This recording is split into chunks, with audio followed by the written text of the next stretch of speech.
Being vulnerable for most of us is scary. It can quite literally petrify the knickers off us for fear of being attacked or ridiculed. But the truth is, without being vulnerable, we limit the depth of our relationships, our relationship with others, as well as our relationship with ourselves. Being willing to sit with ourselves and love ourselves in our most vulnerable moments, that takes courage. But when we're willing to do so, we open the door to a whole new level of self-love. And when we're willing to get vulnerable with another person, it gives the other person a chance to hold space for us, to show their unconditional love for us. And in doing so, build trust and communication so we can enjoy a far deeper bond. Today on I Love Me, the podcast, we'll be talking about this all-important V word, vulnerability, and how vulnerability is our superpower when it comes to establishing long-lasting, meaningful relationships. Love, love, love, love, love, love, I love me. Simple, inspiring lessons in self-love. Hey beautiful, it's Tamara here. In today's world where we love to follow a curated image of a person on social media, the sheer thought of being our real, vulnerable selves can feel completely foreign to us. Foreign and ridiculously scary. And this is because we've been so conditioned to avoid being vulnerable at all costs for fear of what others might think of us. Yet in my experience, the willingness to be vulnerable is a super important key, an essential key to deep and lasting relationships. If you remember back to episode 1, I shared how learning how to accept and love ourselves, even in our darkest, most vulnerable moments, was at the heart of self-love. What I meant by this is that part of cultivating a healthy relationship with ourselves is being willing to own and accept all parts of ourselves, especially the parts that people leave off their social media roll, the parts that show our wounds and conditioning, the parts of ourselves that we are here to learn and grow from. And just as vulnerability and that ability to accept and be with our whole self is good for us personally, so too is it a valuable part of a relationship with another person, especially our most intimate relationships. Now you might be thinking, hold on, if I tell my partner what's really going on for me, he'll run and run fast. Well, the truth is, if you share your inner world with your partner in a loving way and they run, then you're kind of better off without them. They've just freed up space for you to find someone who will stay by your side no matter what. Because you want someone to share your life with who will support you in your darkest moments, who will hold space for you when you're struggling to find your center, and who will allow you to be honest with yourself and with them, even if what's going on for you doesn't make sense or isn't the norm or goes against how you believe a relationship or life should be. Because life is a color palette of experiences that conjures up a diverse range of emotions, feelings, and experiences, not all of which are comfortable. So you need that reassurance that when you're moving through some of these transitional times, because that's what life offers us, right? Challenges and obstacles that help us release what's no longer serving us, that help us build resilience, that guide us to a clearer space. When these things arise, we need to know that the inner chaos they trigger within us will be allowed to be felt and heard so we can process and move through them. We all need that. For without it, we end up suppressing our emotions, shoving down our feelings, and living a life that doesn't quite feel right. Yet when we're in a relationship that supports vulnerability and sees the value in it, then you're able to experience much more freedom and growth. When you're able to be vulnerable and really share, and your partner hangs around, then you know you've probably picked a keeper. And that offers you a deep sense of trust and commitment within that relationship. Okay, so let's talk more about vulnerability. What is it? How do we do it? And most importantly, what's to be gained from being naked and vulnerable with ourselves and our partner? Vulnerability is the willingness to get naked.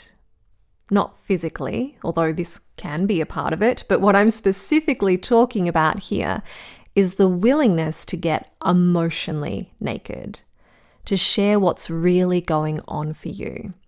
Being vulnerable is essentially the willingness to be you, to show your whole self, not just the curated version that you save for certain times and occasions and people. You in your fullness. And in my experience, being willing to be vulnerable with yourself is the first step in being able to be vulnerable with another person. Because so many of us have been taught to shove down how we really feel, hide our true wants and needs, and essentially mold ourselves into a person that we think others will find acceptable and respectable. But that isn't who we are. That's simply a curated version that lacks depth and authenticity. So firstly, we need to be willing to embrace all of ourself and be open and available to feel our feelings, which we explored in last week's episode, because the truth is we're all holding on to stuff. And the more willing we are to be with that stuff without needing to judge it, but simply sit with it, feel it, and allow it to release, the better we become at loving and accepting ourselves. And as you know, loving and accepting ourselves is the foundation of any healthy relationship with both ourselves and another person.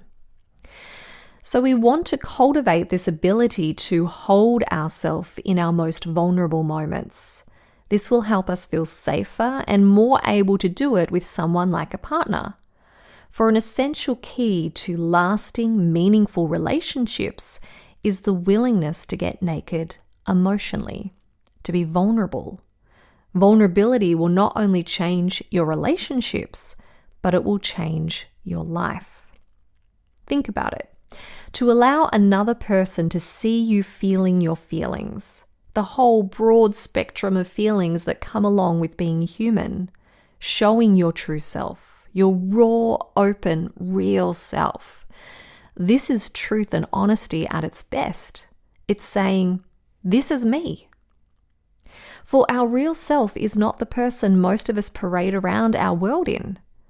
Our real self has so many facets, so many layers, and some of those parts of us are not always well accepted in society. Hence why so many of us shut down our true feelings and avoid any form of vulnerability because we see it as weak or maybe even disgraceful. Yet I see the willingness to be vulnerable as a great strength, especially when explored within the safety of a loving relationship, because it takes real courage to show all of oneself. It's not easy being human, especially if we don't accept ourselves fully. But what you'll find is that when you are vulnerable with another person, it gives them permission to do the same. And when two people are willing to show their true selves to each other, this not only builds rapport, a far deeper connection is formed, a connection that allows for greater transparency. Unfortunately, though, there tends to be a real fear around being vulnerable, around sharing our deeper feelings and desires, our gunky bits and past hurts. We worry what the other person may think of us. Instead, we feel this need to always project confidence and poise. And so we wear a metaphorical mask to hide parts of ourselves that we don't believe our partner will accept.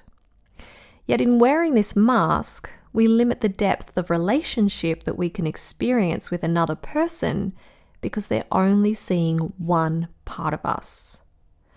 for it's vulnerability that creates the space for us to really get to know our partner. Think about it. Our partner has a whole life of experiences and feelings, and we can't possibly know and understand all of it. But we can seek to know more of this person, and being vulnerable with them is the doorway that opens us to the possibility of a deeply inspiring and intimate connection with this person. The doorway that opens up a whole new layer of trust. Yes, being vulnerable with our partner allows us to build trust. There's no way I could have survived 3 international moves amid a pandemic where we essentially got locked out of our home country for 2 years with a young child if I didn't have this level of trust and connection with my husband. There was a lot going on during this time, and feeling safe to be vulnerable was what helped us get through it unscathed, and in the process, further deepen our relationship. Build such a deep trust in one another that I now have this inner knowing that we can survive anything. And like I said, when one person is vulnerable, it gives the other person permission to do the same. It's very common for 2 people to be feeling the same anxieties about a certain part of their relationship, but both of them are just too scared to bring it up. And so this unspoken thing continues on unresolved. Yet if one of you is willing to lovingly raise that topic, chances are on some level the other person feels similarly. They may not always speak of it in the same way. I certainly have a different way of speaking about life than my husband does, so sometimes it takes a while to realize we are actually on the same page. But if you're feeling something isn't working, the other person will be feeling that too. You can't live with someone and not feel that something's up when something's up, even if it's unspoken. Maybe your partner feels disturbed by something else, something different, and by you sharing your feelings about your issue, they feel it's okay to share what's going on for them at work, for instance.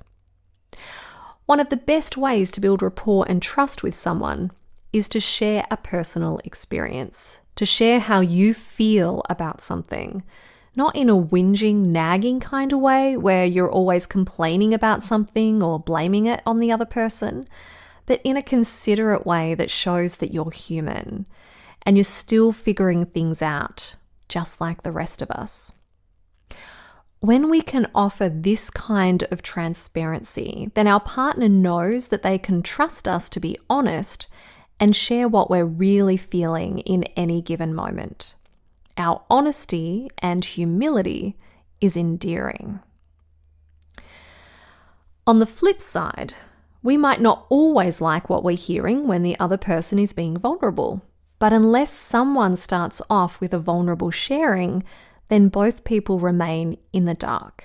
They don't really know what's going on for each other. And if we don't really know what's going on for our partner, then those suppressed feelings and emotions and issues start to fester. Those issues get bigger. And before we know it, those little issues have grown into issues that feel way too grand to be resolved. That's when the partnership starts to break down. Maybe there's an affair, or you simply decide it's too difficult to go on and you separate. Issues are much easier to deal with in the early stages when they first pop up, when you first start feeling uneasy about them. Being vulnerable is a foundational part of helping keep the house that is your relationship steady. If you don't lay a solid slab of concrete, if you build your relationship on sand, then at some point it's going to sink. Being vulnerable is that solid foundation. One of the key foundations to a deep and meaningful relationship that has the strength to stand the test of time. When you're vulnerable with each other and vulnerability becomes a way of doing life together, you create a great little team who can do so much more and feel good while doing it. And by being willing to be vulnerable, you're better able to help each other, serve each other, and support each other. Happy partnership, happy life. Plus, when you share something that's been weighing you down for a while, boy, do you feel relief when you finally empty it out. Saying it out loud is therapeutic in itself. This is why I believe vulnerability is one of the most undervalued and misunderstood of all human qualities. Without the willingness to be vulnerable, we cannot build deep and lasting relationships. There is no better way to earn a person's trust than by putting ourselves in a position of emotional nakedness, and in doing so, inviting the other person to hold space for us. So, how do we be vulnerable? First of all, we need to know the difference between emptying out emotions on our partner and asking our partner to hold space for us as we share.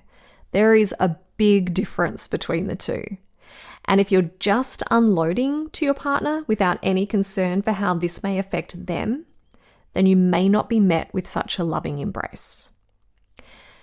Being vulnerable, especially if you haven't done this with your partner before or it's quite new in the relationship, then you want to preface it with a little introduction, something along the lines of, I'm feeling some big stuff right now, and I'm wondering if you'd be willing to hold space for me so I can share what's going on for me. Please know this is my stuff. Because whenever we're moving through something, it's always our stuff. Sure, it may be being reflected in our partner, and I go into more detail about this in episode 7. I'll pop a link in the show notes. But you need to really emphasize to your partner when you're wanting to open up and be vulnerable, you need to let them know that this isn't a conversation where you want to blame them for something or lash out. You simply want to share how you're feeling, what's going on for you.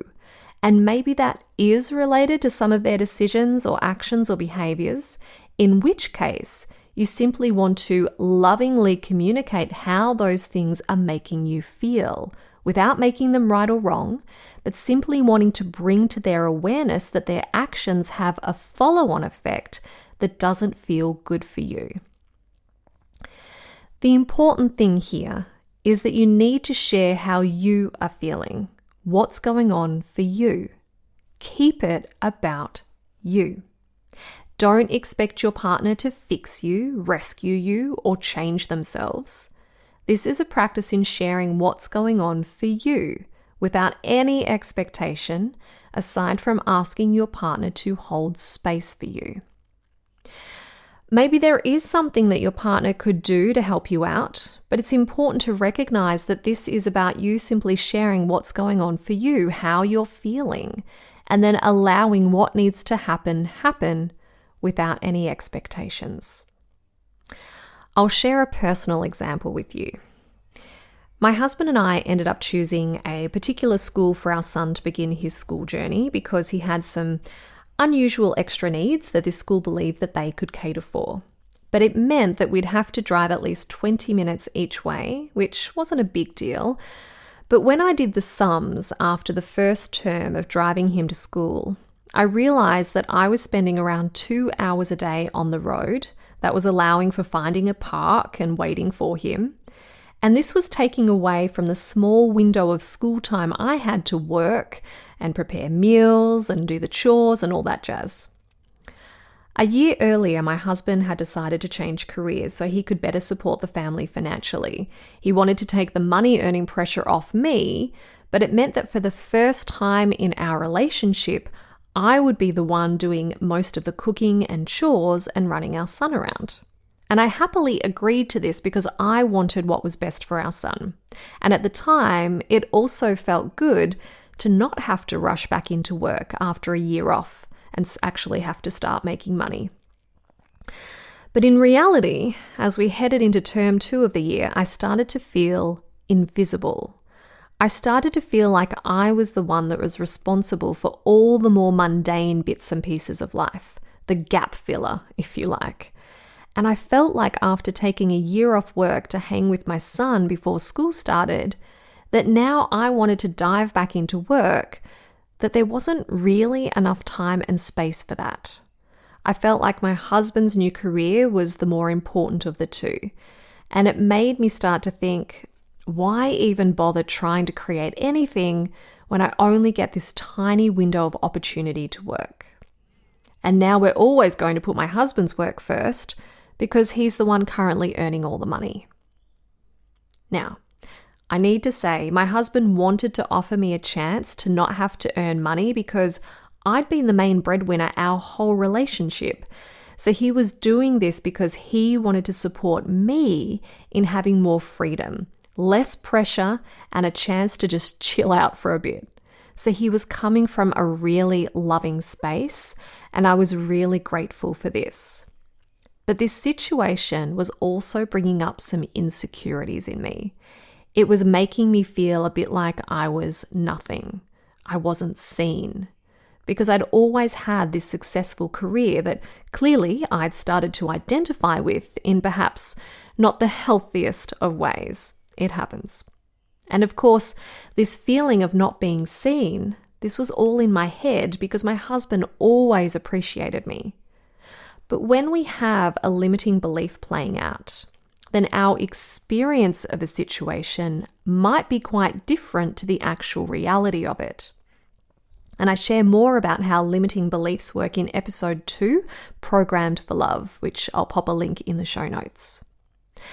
So I was quite upset. I felt quite down on myself, a bit lost. And when we get that way, we know it's a new opportunity to move through something that's been holding us back.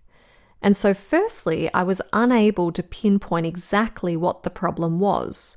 All I knew was that I felt unseen, alongside a lot of emotion. My husband and I chatted a bit, and then I took some time for myself. I started tuning in, which is my personal practice for clearing and shifting beliefs and emotions that are making me feel stuck in life. And what came through for me after I identified these beliefs of I'm not seen, I'm invisible, and I'm nothing, was that my whole life I'd been trying to be seen. And I'd used my career to help me be out there in the world. Sure, I was doing good things in the world, helping people, which I love. But a part of my motivation was that I wanted to be seen. Because growing up, I did not feel seen by my parents. So I'd spent my whole life seeking out what I never got as a child. And most of our adult habits are born from experiences we had as a child. But this wasn't serving me. It was stopping me coming from a completely pure place of wanting to serve, of wanting to help people love themselves. And I'm sure some people could feel that incongruency in my work. What came through for me in my tune-in was that my career, my work, is just one thing I pour my energy into. And it's not about being seen. It's about sharing an energy of love through teachings and guidance that can help lift the vibration of the planet. When I realized this, I felt a sense of relief. I felt more on purpose. I could see that I was bigger than my career because my career was simply one expression of who I am. And that energy was something to be shared through all parts of my life, in my mothering, in being a partner to my husband, in being a friend, in cleaning the bathroom. When I could see this, I was able to release the need to be seen because I realized my purpose wasn't about being seen. It was about sharing the energy of love in any given moment. And in any given situation, work-related or not. Now, guess what happened next? My husband didn't realize I was tuning in, so he came into the room that I was in and went to leave when he saw I was tuning in, not wanting to interrupt my flow, but I asked him to stay. What he said next set me free. I could drive Zen to school in the mornings and then drop the car back home and ride to work so that you get an extra hour or so in the morning. I felt my whole body relax even further. In releasing the need to be seen, I felt like I was actually being seen, for we can only ever experience something in our life when we're not attached to having it. I felt in this moment that my husband valued my work. Of course he valued my work. He always had, but of late I'd started to feel that my work was not as important as it had been in the past. When ultimately, it wasn't that my husband didn't want me working, he just didn't want me feeling like I had to earn money. And so my husband began driving my son to school. Now, this shift in responsibility would never have happened if I hadn't shared how I was feeling with my husband in the first place. And I was resistant to sharing how I was feeling because my husband had initially raised this concern about me doing all that driving when we were choosing a school. He was worried that I would tire of it and that it would take up too much of my time. But I'd felt strongly that it was the best option, and being the very committed mother that I am, would do almost anything if I felt it was the right choice for my son. So I was scared that my husband would say, "I told you so," which thankfully he didn't. So generally, when there needs to be a shift, it feels uncomfortable to raise it with our partner. That's part of what makes us feel so vulnerable. We don't know how they'll take what we share, but ultimately being honest saves a whole lot of hostility down the track. Because just think about it. If you're resentful for something, if something isn't feeling right, if you're unhappy about how something is currently working, then if you don't speak up, it festers and it leaks out into your interactions with your partner in a way that causes a disconnect. But if you're willing to be vulnerable, share what's really going on for you, what's currently bringing you undone, then that creates the space to move into a deeper understanding with each other and thus initiate change. So for me, it was about raising my concerns with my husband, not expecting any answer in the moment, but then going away and being with my feelings. I had a good cry because I felt confused, I felt invisible. And once I'd let out those tears, then I started to ask myself, what are the negative thoughts that are making me feel this way? For those thoughts are generally our current beliefs that may not be working for us anymore. And then I cleared those beliefs. Now, when we clear our limiting beliefs, something miraculous happens. It opens the way for a new experience. For me, it was about gaining an extra hour a day to work, as opposed to trying to cram my work into a school day minus travel time to and from the school. That extra time felt really empowering for me. It made me feel like actually there is space for me to do the work that I feel so called to do, and that my husband is willing to support that. But it couldn't happen unless I was willing to be vulnerable first. So vulnerability is where we start. It offers us a platform upon which we can shift and change things for the better. In that way, our vulnerability is really inspiring. It's the willingness to get naked, to put everything on show, which invites others to do the same. And when we have two people getting naked together, a deeper bond is formed. The kind of bond that strengthens our partnership and trust in one another so that we can learn that no matter what, this person's got our back. So this week, I invite you to get vulnerable. Start being more honest with yourself. Start holding space for yourself. That's the first step. And when you feel ready, if you have a partner, start to share more with them. Show a little more of yourself and how you're feeling about things. Sometimes we need to sit down, breathe, and be willing to consider that life could be easier if we were willing to be a little vulnerable about what's really going on for us. Please know that being vulnerable is super empowering and that with practice, it does become less scary. Next week is one for the women with periods. If you feel vulnerable when you bleed, if bleeding is painful or difficult, I'll be sharing more potent tips on how to care for yourself when you menstruate so you remain healthy well into your twilight years. So if you're after some womb care 101, that's what we'll explore next week. And as always, if these teachings are helping you, I would love if you could help me by leaving a short review or rating so we can help others know where to look for some solid teachings on self-love. Thanks for listening, and if you want to dive deeper into self-love, take a peek at my online school, gettingnaked.com.au, where I teach you how to strip off the layers of childhood conditioning so you can fall in love with you. Sign up for your free self-love starters kit there, and if you do enroll in any of my programs, know that a percentage of profits go to planting trees, so together we can re-robe Mother Earth.